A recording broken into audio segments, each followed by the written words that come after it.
પ્રધાનમંત્રી મોદી મન કી બાતને સંબોધી રહ્યા છે, સાંભળીશું। नमस्कार।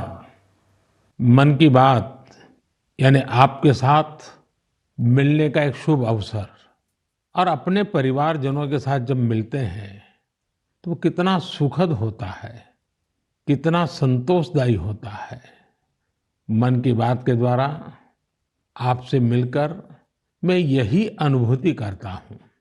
और आज तो हमारी साझा यात्रा का ये 108वां एपिसोड है। हमारे यहाँ 108 अंक का महत्व, उसकी पवित्रता एक गहन अध्ययन का विषय है।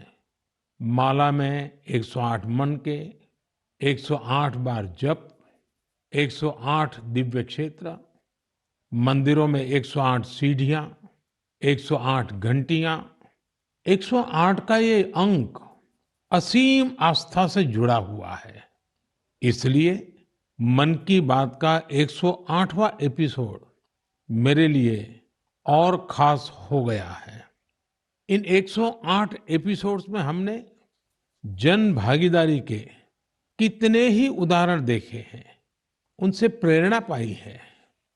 अब इस पड़ाव पर पहुंचने के बाद हमें नए सिरे से नई ऊर्जा के साथ और तेज गति से बढ़ने का संकल्प लेना है। और ये कितना सुखद संयोग है कि कल का सूर्योदय 2024 का प्रथम सूर्योदय होगा। हम वर्ष 2024 में प्रवेश कर चुके होंगे। आप सभी को 2024 की बहुत बहुत शुभकामनाएं। साथियों, मन की बात सुनने वाले कई लोगों ने मुझे पत्र लिखकर अपने यादगार पल साझा किए हैं। ये 140 करोड़ भारतीयों की ताकत है कि इस वर्ष हमारे देश ने कई विशेष उपलब्धियां हासिल की है। इसी साल नारी शक्ति वंदन अधिनियम पास हुआ, जिसकी प्रतीक्षा बरसों से थी। बहुत सारे लोगों ने पत्र लिखकर भारत के 5वीं सबसे बड़ी अर्थव्यवस्था बनने पर खुशी जाहिर की। अनेक लोगों ने मुझे G20 समिट की सफलता याद दिलाई। साथियों, आज भारत का कोना कोना आत्मविश्वास से भरा हुआ है। विकसित भारत की भावना से, आत्मनिर्भरता की भावना से ओतप्रोत है। 2024 में भी हमें इसी भावना और मोमेंटम को बनाए रखना है। दिवाली पर रिकॉर्ड कारोबार ने ये साबित किया कि हर भारतीय वोकल फॉर लोकल के मंत्र को महत्व दे रहा है। साथियों, आज भी कई लोग मुझे चंद्रयान-3 की सफलता को लेकर संदेश भेजते रहे हैं। मुझे विश्वास है कि मेरी तरह आप भी हमारे वैज्ञानिकों और विशेषकर महिला वैज्ञानिकों को लेकर गर्व का अनुभव करते होंगे। साथियों, जब नाटू नाटू को ऑस्कर मिला तो पूरा देश खुशी से झूम उठा। द एलिफेंट विस्परर्स को सम्मान की बात जब सुनी तो कौन खुश नहीं हुआ। इनके माध्यम से दुनिया ने भारत की क्रिएटिविटी को देखा और पर्यावरण के साथ हमारे जुड़ाव को समझा। इस साल स्पोर्ट्स में भी हमारे एथलीटों ने जबरदस्त प्रदर्शन किया। एशियन गेम्स में हमारे खिलाड़ियों ने 107 और एशियन पैरा गेम्स में 111 मेडल जीते। क्रिकेट वर्ल्ड कप में भारतीय खिलाड़ियों ने अपने प्रदर्शन से सबका दिल जीत लिया। अंडर 19 T20 वर्ल्ड कप में हमारी महिला क्रिकेट टीम की जीत बहुत प्रेरित करने वाली है। कई खेलों में खिलाड़ियों की उपलब्धियों ने देश का नाम बढ़ाया। अब 2024 में पेरिस ओलंपिक का आयोजन होगा, जिसके लिए पूरा देश अपने खिलाड़ियों का हौसला बढ़ा रहा है। साथियों, जब भी हमने मिलकर प्रयास किया, हमारे देश की विकास यात्रा पर बहुत सकारात्मक प्रभाव हुआ। हमने आजादी का अमृत महोत्सव और मेरी माटी मेरा देश ऐसे सफल अभियान का अनुभव किया। इसमें करोड़ों लोगों की भागीदारी के हम सब साक्षी हैं। 70,000 अमृत सरोवरों का निर्माण भी हमारी सामूहिक उपलब्धि है। साथियों, मेरा ये विश्वास रहा है कि जो देश इनोवेशन को महत्व नहीं देता, उसका विकास रुक जाता है। भारत का इनोवेशन हब बनना इस बात का प्रतीक है कि हम रुकने वाले नहीं हैं। 2015 में हम ग्लोबल इनोवेशन इंडेक्स में 81वें रैंक पर थे। आज हमारी रैंक 40 है। इस वर्ष भारत में फाइल होने वाले पेटेंट की संख्या ज्यादा रही, जिनमें करीब 60% डोमेस्टिक फर्म्स के थे। क्यूएस एशिया यूनिवर्सिटी रैंकिंग में इस बार सबसे अधिक संख्या में भारतीय यूनिवर्सिटी शामिल हुई है। अगर इन उपलब्धियों की लिस्ट बनाना शुरू करें तो ये कभी पूरी ही नहीं होगी। ये तो सिर्फ एक झलक है। भारत का सामर्थ्य कितना प्रभावी है। हमें देश की इन सफलताओं से, देश के लोगों की इन उपलब्धियों से प्रेरणा लेनी है, गर्व करना है, नए संकल्प लेने हैं। मैं एक बार फिर आप सबको 2024 की शुभकामनाएं देता हूं। मेरे परिवारजनों, हमने अभी भारत को लेकर हर तरफ जो आशा और उत्साह है, उसकी चर्चा की। ये आशा और उम्मीद बहुत अच्छी है। जब भारत विकसित होगा तो इसका सबसे अधिक लाभ युवाओं को ही होगा। लेकिन युवाओं को इसका लाभ तब और ज्यादा मिलेगा जब वो फिट होंगे। आजकल हम देखते हैं कि लाइफस्टाइल रिलेटेड डिसीज के बारे में कितनी बातें होती हैं। ये हम सभी के लिए, खासकर युवाओं के लिए ज्यादा चिंता की बात है। इस मन की बात के लिए मैंने आप सभी से फिट इंडिया से जुड़े इनपुट भेजने का आग्रह किया था। आप लोगों ने जो रिस्पांस दिया, उसने मुझे उत्साह से भर दिया है। नमो ऐप पर बड़ी संख्या में मुझे स्टार्टअप्स ने भी अपने सुझाव भेजे हैं। उन्होंने अपने कई तरह के अनूठे प्रयासों की चर्चा की है। साथियों, भारत के प्रयास से 2023 को इंटरनेशनल ईयर ऑफ मिलेट्स के रूप में मनाया गया। इससे इस क्षेत्र में काम करने वाले स्टार्टअप्स को बहुत सारे अवसर मिले। इनमें लखनऊ से शुरू हुए किरोज फूड्स, प्रयागराज के ग्रैंडमा मिलेट्स और न्यूट्रास्यूटिकल रिच ऑर्गेनिक इंडिया जैसे कई स्टार्टअप शामिल हैं। एल्पिनो हेल्थ फूड्स, अबोरियल और किरोज फूड से जुड़े युवा हेल्दी फूड के ऑप्शंस को लेकर नए नए इनोवेशन भी कर रहे हैं। बेंगलुरु के अनबॉक्स हेल्थ से जुड़े युवाओं ने ये भी बताया है कि कैसे वे लोगों को उनकी पसंदीदा डाइट चुनने में मदद कर रहे हैं। फिजिकल हेल्थ को लेकर दिलचस्पी जिस तरह से बढ़ रही है, उससे इस क्षेत्र से जुड़े कोचिज और ट्रेनर्स की डिमांड भी बढ़ रही है। जोगो टेक्नोलॉजी जैसे स्टार्टअप्स इस मांग को पूरा करने में मदद कर रहे हैं। साथियों, आज फिजिकल हेल्थ और वेलबींग की चर्चा तो खूब होती है, लेकिन इससे जुड़ा एक और बड़ा पहलू है मेंटल हेल्थ का। मुझे यह जानकर बहुत खुशी हुई है कि मुंबई के इन्फी हिल और योर दोस्त जैसे स्टार्टअप्स मेंटल हेल्थ और वेलबींग को इम्प्रूव करने के लिए काम कर रहे हैं। इतना ही नहीं, आज इसके लिए आर्टिफिशियल इंटेलिजेंस जैसी टेक्नोलॉजी का इस्तेमाल भी किया जा रहा है। साथियों, मैं यहाँ कुछ ही स्टार्टअप्स का नाम ले सकता हूँ क्योंकि लिस्ट बहुत लंबी है। मैं आप सभी से आग्रह करूंगा कि फिट इंडिया के सपने को साकार करने की दिशा में इनोवेटिव हेल्थ केयर स्टार्टअप्स के बारे में मुझे जरूर लिखते रहें। मैं आपके साथ फिजिकल और मेंटल हेल्थ के बारे में बात करने वाले जाने माने लोगों के अनुभव भी साझा करना चाहता हूँ। ये पहला मैसेज सदगुरु जग्गी वासुदेव जी का है।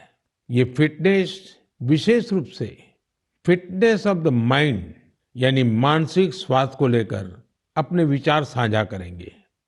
इस मन की बात में मन के स्वास्थ्य पर बात करना हमारा सौभाग्य है। Mental illnesses and how we keep our neurological system are very directly related. How alert, static-free and disturbance-free we keep our neurological system will decide how pleasant we feel within ourselves. What we call as peace, love, joy, blissfulness, agony, depression, ecstasy all have a chemical and neurological basis. Pharmacology is essentially trying to fix the chemical imbalance within the body by adding chemicals from outside. Mental illnesses are being managed this way. But we must realize that taking chemicals from outside in the form of medications is necessary when one is in extreme situation. Working for an internal mental health situation or working for an equanimous chemistry within ourselves, a chemistry of peacefulness, joyfulness, blissfulness, is something that has to be brought into every individual's life, into the cultural life of a society and the nations around the world and the entire humanity. It's very important we understand our mental health, our sanity is a fragile privilege. We must protect it, we must nurture it. For this, there are many levels of practices in the yogic system. Completely internalized processes that people can do as simple practices with which they can bring certain equanimity to their chemistry and certain calmness to their neurological system. The technologies of inner well-being is what we call as the yogic sciences. Let's make it happen. सामान्य तौर पर सदगुरु जी ऐसे ही बेहतरीन तरीके से अपनी बातों को सामने रखने के लिए जाने जाते हैं। आइए अब हम जानी मानी क्रिकेट खिलाड़ी हरमनप्रीत कौर जी को सुनते हैं। नमस्कार, मैं अपने देशवासियों को मन की बात के माध्यम से कुछ कहना चाहती हूँ। माननीय प्रधानमंत्री श्री नरेंद्र मोदी जी के फिट इंडिया की पहल मुझे अपने फिटनेस मंत्र आप सभी के साथ शेयर करने के लिए प्रोत्साहित किया है।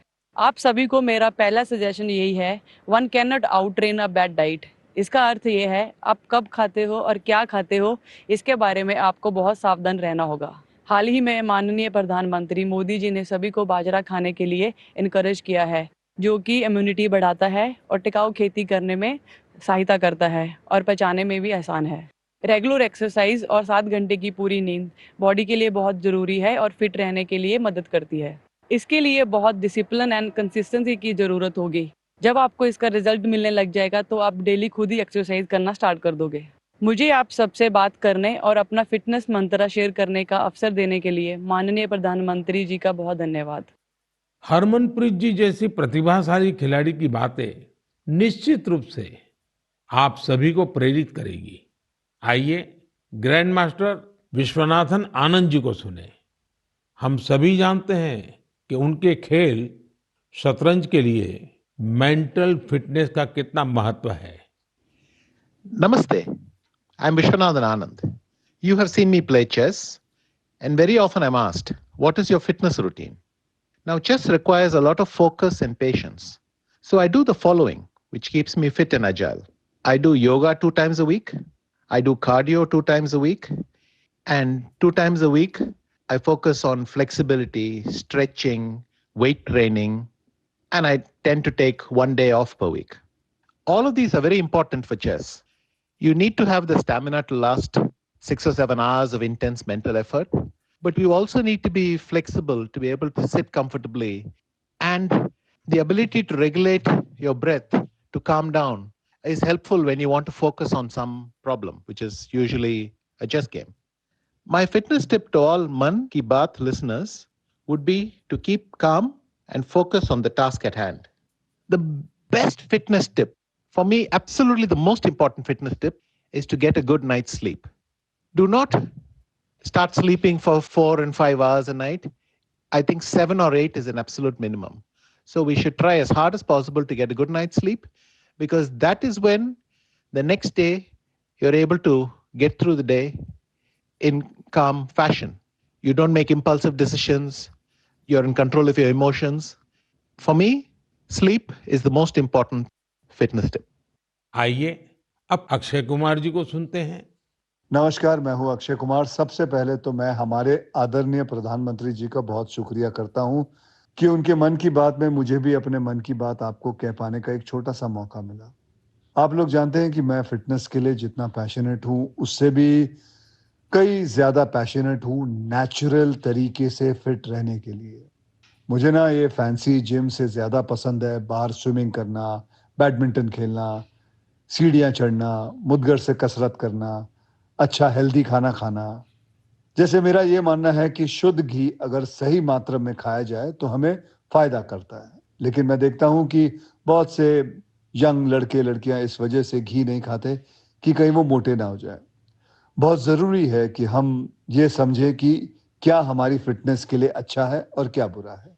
डॉक्टर्स की सलाह से आप अपना लाइफस्टाइल बदलो, ना कि किसी फिल्म स्टार की बॉडी देखकर। एक्टर स्क्रीन पे जैसे दिखते हैं वैसे तो कई बार होते भी नहीं है। कई तरह के फिल्टर और स्पेशल इफेक्ट्स यूज होते हैं और हम उसे देखकर अपने शरीर को बदलने के लिए गलत तरीके शॉर्टकट का इस्तेमाल करना शुरू कर देते हैं। आजकल इतने सारे लोग स्टेरॉइड लेकर ये 6 पैक 8 पैक इसके लिए चल पड़ते हैं। यार, ऐसे शॉर्टकट से बॉडी ऊपर से फूल जाती है लेकिन अंदर से खोखली रह जाती है। आप लोग याद रखिएगा कि shortcut can cut your life short. आपको शॉर्टकट नहीं, लॉन्ग लास्टिंग फिटनेस चाहिए। दोस्तों, फिटनेस एक तरह की तपस्या है, इंस्टेंट कॉफी या 2 मिनट का नूडल नहीं है।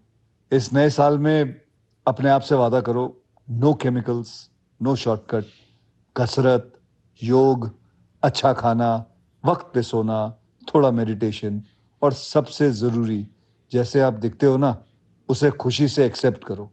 आज के बाद फिल्टर वाली लाइफ नहीं, फिटर वाली लाइफ जियो। Take care. जय महाकाल।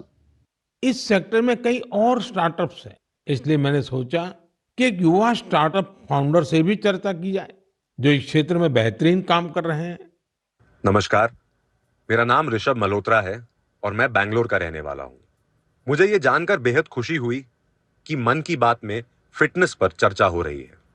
मैं खुद फिटनेस की दुनिया से बिलोंग करता हूं और बैंगलोर में हमारा एक स्टार्टअप है जिसका नाम है तगड़ा रहो। हमारा स्टार्टअप भारत के पारंपरिक व्यायाम को आगे लाने के लिए बनाया गया है। भारत के पारंपरिक व्यायाम में एक बहुत ही अद्भुत व्यायाम है जो है गदा व्यायाम, और हमारा पूरा फोकस गदा और मुग्दर व्यायाम पर ही है। लोगों को जानकर आश्चर्य होता है कि आप गदा से सारी ट्रेनिंग कैसे कर लेते हैं। मैं ये बताना चाहूंगा कि गदा व्यायाम हजारों साल पुराना व्यायाम है और ये हजारों सालों से भारत में चलता आ रहा है। आपने इसे छोटे बड़े अखाड़ों में देखा होगा और हमारे स्टार्टअप के माध्यम से हम इसे एक आधुनिक फॉर्म में वापस लेके आए हैं। हमें पूरे देश से बहुत प्यार मिला है, बहुत अच्छा रिस्पॉन्स मिला है।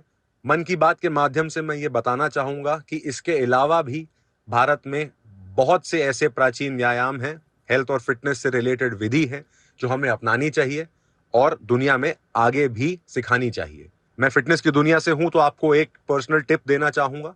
गदा व्यायाम से आप अपना बल, अपनी ताकत, अपना पोस्चर और अपनी ब्रीदिंग को भी ठीक कर सकते हैं। तो गदा व्यायाम को अपनाएं और इसे आगे बढ़ाएं। जय हिंद। साथियों, हर किसी ने अपने विचार रखे हैं, लेकिन सबका एक ही मंत्र है, हेल्दी रहें, फिट रहें। 2024 की शुरुआत करने के लिए आपके पास अपनी फिटनेस से बड़ा संकल्प और क्या होगा। मेरे परिवारजनों, कुछ दिन पहले काशी में एक एक्सपेरिमेंट हुआ था जिसे मैं मन की बात के श्रोताओं को जरूर बताना चाहता हूं। आप जानते हैं कि काशी तमिल संगमम में हिस्सा लेने के लिए हजारों लोग तमिलनाडु से काशी पहुंचे थे। वहां मैंने उन लोगों से संवाद के लिए artificial intelligence AI tool Bhashini का सार्वजनिक रूप से पहली बार उपयोग किया। मैं मंच से हिंदी में संबोधन कर रहा था, लेकिन एआई टूल भाषिणी की वजह से वहां मौजूद तमिलनाडु के लोगों को मेरा वही संबोधन उसी समय तमिल भाषा में सुनाई दे रहा था। काशी तमिल संगमम में आए लोग इस प्रयोग से बहुत उत्साहित दिखे। वो दिन दूर नहीं जब किसी एक भाषा में संबोधन हुआ करेगा और जनता रियल टाइम में उसी भाषण को अपनी भाषा में सुना करेगी। ऐसा ही फिल्मों के साथ भी होगा।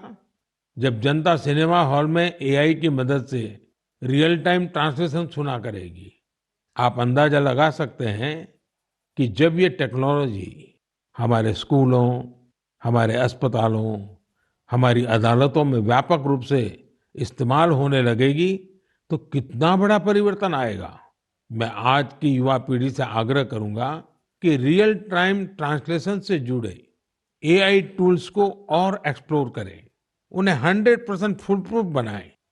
साथियों, बदलते हुए समय में हमें अपनी भाषाएं बचानी भी हैं और उनका संवर्धन भी करना है। अब मैं आपको झारखंड के एक आदिवासी गांव के बारे में बताना चाहता हूं। इस गांव ने अपने बच्चों को मातृभाषा में शिक्षा देने के लिए एक अनूठी पहल की है। मंगलो गांव में बच्चों को कुडुख भाषा में शिक्षा दी जा रही है। इस स्कूल का नाम है कार्तिक उरांव आदिवासी कुडुख स्कूल। इस स्कूल में 300 आदिवासी बच्चे पढ़ते हैं। कुडुख भाषा उरांव आदिवासी समुदाय की मातृभाषा है। कुडुख भाषा की अपनी लिपि भी है, जिसे तोलंग सिकी नाम से जाना जाता है। ये भाषा धीरे धीरे विलुप्त होती जा रही थी, जिसे बचाने के लिए इस समुदाय ने अपनी भाषा में बच्चों को शिक्षा देने का फैसला किया है। इस स्कूल को शुरू करने वाले अरविंद उरांव कहते हैं कि आदिवासी बच्चों को अंग्रेजी भाषा में दिक्कत आती थी, इसलिए उन्होंने गांव के बच्चों को अपनी मातृभाषा में पढ़ाना शुरू कर दिया। उनके इस प्रयास से बेहतर परिणाम मिलने लगे तो गांव वाले भी उनके साथ जुड़ गए। अपनी भाषा में पढ़ाई की वजह से बच्चों के सीखने की गति भी तेज हो गई है। हमारे देश में कई बच्चे भाषा की मुश्किलों की वजह से पढ़ाई बीच में ही छोड़ देते थे। ऐसी परेशानियों को दूर करने में नई राष्ट्रीय शिक्षा नीति से भी मदद मिल रही है। हमारा प्रयास है कि भाषा किसी भी बच्चे की शिक्षा और प्रगति में बाधा नहीं बननी चाहिए। साथियों, हमारी भारत भूमि को हर कालखंड में देश की विलक्षण बेटियों ने गौरव से भर दिया है। सावित्रीबाई फुले जी और रानी वेलु नाचियार जी देश की ऐसी ही दो विभूतियां हैं। उनका व्यक्तित्व ऐसे प्रकाश स्तंभ की तरह है जो हर युग में नारी शक्ति को आगे बढ़ाने का मार्ग दिखाता रहेगा। आज से कुछ ही दिनों बाद 3 जनवरी को हम सभी इन दोनों की जन्म जयंती मनाएंगे। सावित्रीबाई फुले जी का नाम आते ही सबसे पहले शिक्षा और समाज सुधार के क्षेत्र में उनका योगदान हमारे सामने आता है। वे हमेशा महिलाओं और वंचितों की शिक्षा के लिए जोरदार तरीके से आवाज उठाती रही। वे अपने समय से बहुत आगे थी और उन गलत प्रथाओं के विरोध में हमेशा मुखर रही। शिक्षा से समाज के सशक्तिकरण पर उनका गहरा विश्वास था। महात्मा फुले जी के साथ मिलकर उन्होंने बेटियों के लिए कई स्कूल शुरू किए। उनकी कविताएं लोगों में जागरूकता बढ़ाने और आत्मविश्वास भरने वाली होती थी। लोगों से हमेशा उनका यह आग्रह रहा कि वे जरूरत में एक दूसरे की मदद करें और प्रकृति के साथ भी समरसता से रहें। वे कितनी दयालु थी, इसे शब्दों में नहीं समेटा जा सकता। जब महाराष्ट्र में अकाल पड़ा तो सावित्रीबाई और महात्मा फुले ने जरूरतमंदों की मदद के लिए अपने घरों के दरवाजे खोल दिए। सामाजिक न्याय का ऐसा उदाहरण विरले ही देखने को मिलता है। जब वहां प्लेग का भय व्याप्त था, तो उन्होंने खुद को लोगों की सेवा में झोंक दिया। इस दौरान वे खुद इस बीमारी की चपेट में आ गई। मानवता को समर्पित उनका जीवन आज भी हम सभी को प्रेरित कर रहा है। साथियों, विदेशी शासन के खिलाफ संघर्ष करने वाली देश की कई महान विभूतियों में से एक नाम रानी वेलु नाचियार का भी है। तमिलनाडु के मेरे भाई बहन आज भी उन्हें वीरा मंगई यानी वीर नारी के नाम से याद करते हैं। अंग्रेजों के खिलाफ रानी वेलु नाचियार जिस बहादुरी से लड़ी और जो पराक्रम दिखाया, वो बहुत ही प्रेरित करने वाला है। अंग्रेजों ने शिवगंगा साम्राज्य पर हमले के दौरान उनके पति की हत्या कर दी थी, जो वहां के राजा थे। रानी वेलु नाचियार और उनकी बेटी किसी तरह दुश्मनों से बच निकली थी। वे संगठन बनाने और मरूद ब्रदर्स यानी अपने कमांडरों के साथ सेना तैयार करने में कई सालों तक जुटी रही। उन्होंने पूरी तैयारी के साथ अंग्रेजों के खिलाफ युद्ध शुरू किया और बहुत ही हिम्मत और संकल्प शक्ति के साथ लड़ाई लड़ी। रानी वेलु नाचियार का नाम उन लोगों में शामिल है जिन्होंने अपनी सेना में पहली बार ऑल विमेन ग्रुप बनाया था। मैं इन दोनों वीरांगनाओं को श्रद्धा सुमन अर्पित करता हूं।